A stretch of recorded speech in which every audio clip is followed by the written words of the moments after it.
علم کلام کی کتابوں کے اندر جو سب سے بڑی دلیل اللہ تبارک و تعالیٰ کی وحدانیت کی دی جاتی ہے وہ یہ اللہ تبارک و تعالیٰ نے قرآن مجید میں ارشاد فرمایا لو کان فیہما آلہۃ الا اللہ لفسدتا، جس کا تفصیلی ترجمہ یہ ہے اگر زمین و آسمان میں اللہ کے علاوہ کوئی اور الہ ہوتا لفسدتا، زمین و آسمان میں فساد ہو جاتا۔ اب اس دلیل کو نا عقائد کی کتب میں جو تعبیر کیا گیا، اس دلیل کو کہا جاتا ہے برہان تمانو۔ برہان تمانو کیا ہوتا ہے؟ برہان کا مطلب ہوتا ہے دلیل، تمانو کا مطلب ہوتا ہے ٹکراؤ ہونا۔ اب اس بات کو حافظ صاحب بڑے غور کے ساتھ جو ہے وہ ناظرین بھی سنیں، بڑی مشکل بات ہے لیکن کوشش کروں گا آسانی کے ساتھ اس کو میں عرض کر سکوں۔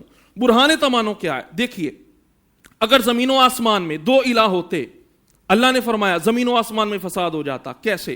یہاں پر تین چیزیں ہیں۔ نمبر ایک، اجتماع نقیضین لازم آئے گا جو کہ محال ہے، اجتماع نقیضین یا پھر ارتفاع نقیضین لازم آئے گا، وہ بھی محال ہے۔ نمبر تین، عجز لازم آئے گا، اور جو عاجز ہوتا ہے نا وہ خدا نہیں ہو سکتا۔ اب مثال کے ساتھ بات سمجھیے، یہ ٹیبل پڑا ہے جی ہمارے سامنے، حافظ صاحب دو بندے ہیں، ایک حافظ طاہر صاحب کی ذات ہے اور ایک آپ کی ٹیم کا جناب کوئی فرد ہے۔ اب حافظ صاحب نے دیکھا یہ ٹیبل یہاں شاہ صاحب کے سامنے ہے جی، تو یہاں پہ بڑا خوبصورت لگ رہا ہے۔ اب حافظ صاحب نے کہا یہاں پڑھا رہے، بڑا اچھا لگ رہا ہے۔ دوسرا بندہ آپ کی ٹیم کا وہ کہے حافظ صاحب نہیں اس طرح کریں، اس کو آپ یہاں سے اٹھائیں، وہ آڈینس کے سامنے رکھ دیں۔ آپ کہیں گے نہیں بھائی یہاں خوبصورت لگ رہا ہے۔ اب یہاں تینوں باتیں جو ہے نا میں نے وہ سمجھانی ہے، تینوں باتیں سمجھانی ہے، توجہ کیجیے گا۔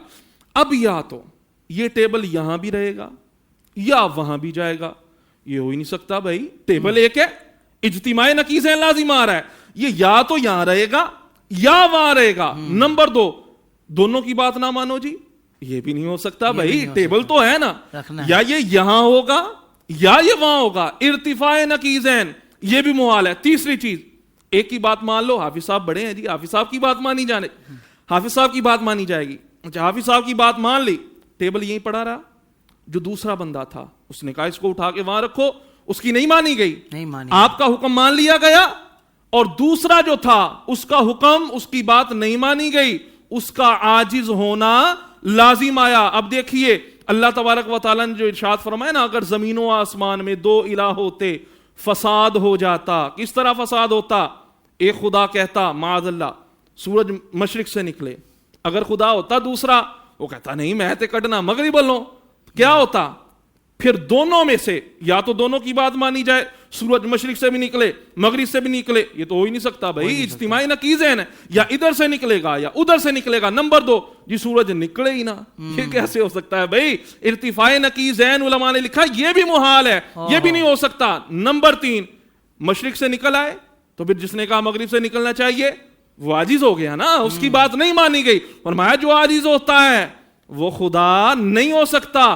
تو زمین و آسمان کا یہ جو نظام چل رہا ہے، سورج کا آنا جانا، رات کا آنا جانا، یہ جتنا بھی نظام اس نے اتنے احسن انداز کے ساتھ حافظ صاحب یہ جو چل رہا ہے، یہ اس بات کی دلیل ہے کہ کائنات کو چلانے والی ذات اللہ تبارک و تعالیٰ کی ہے، اور وہ وحدہ لا شریک ہے، رب کی ذات کا کوئی بھی شریک نہیں ہے۔ اسی طرح آپ دنیاوی معاملات میں بھی دیکھ لیں، کسی بندے کو رزق دینا ہے، ایک کہے گا ٹھیک ہے رزق دینا ہے، دوسرا کہے گا میں نہیں دیتا بھائی، ٹھیک ہے۔ تو آپ جتنی بھی دنیا جہان کی یہ جتنی بھی چیزیں آپ مثالیں لیتے چلیں اور اس بات پر اس کو فٹ کرتے چلیں، تو آپ یہ ماننے پہ مجبور ہوں گے کہ جناب اللہ تبارک و تعالیٰ کی ذات وحدہ لا شریک ہے، اس کا شریک کوئی نہیں۔ بہت خوبصورت انداز سے علامہ صاحب آپ نے سمجھایا، اللہ تعالیٰ آپ کو جزائے خیر عطا فرمائے۔